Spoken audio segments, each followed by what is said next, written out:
The video opens not with the roar of jets, but with the profound, chilling silence of a blacked-out city. This is the new face of the war in Ukraine as we head into the winter of 2025. A deliberate, brutal campaign by Russia to weaponize the cold itself. In a massive and systematic new offensive, waves of drones and missiles are relentlessly targeting Ukraine's power grid, aiming to plunge millions into darkness, without heat and without water during the harshest months. This isn't merely a tactical strike. It's a strategic siege designed to break the home front, creating a winter crisis where the cold becomes as deadly as any enemy soldier. While civilians huddle in shelters, the battle on the ground continues its grim attritional grind, particularly in the east around the strategic hub of Pokrovsk.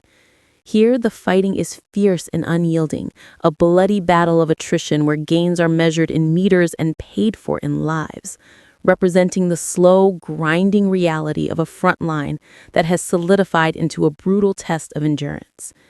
In response, Ukraine is not passively enduring this assault.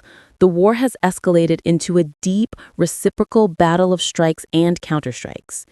Ukraine's ingenuity in drone warfare has become a key equalizer, with long-range drones striking deep inside Russia, targeting oil refineries, military airfields, and critical infrastructure in a bold campaign to impose costs on the Kremlin. This drone war is reshaping the conflict, blurring the lines between frontline and homeland.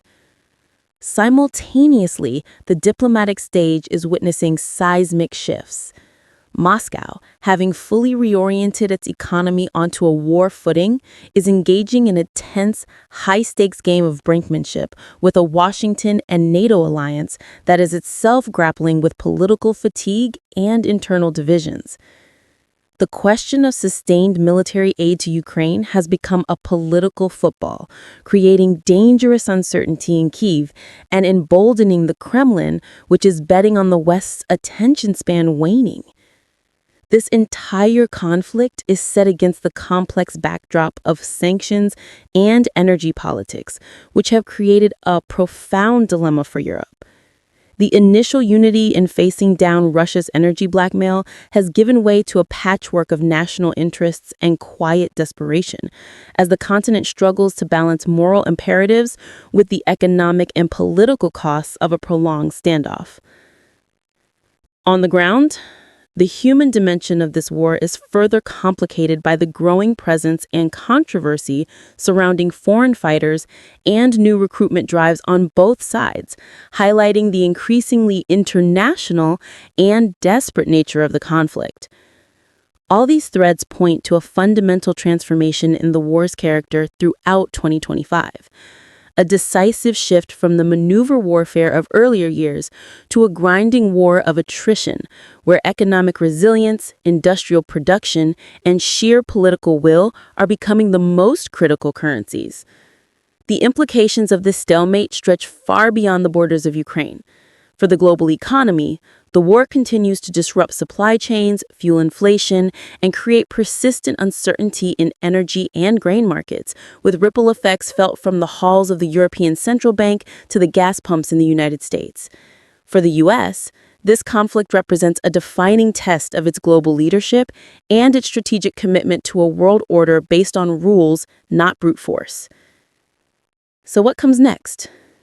As we look toward the winter of 2025-26, several key scenarios emerge.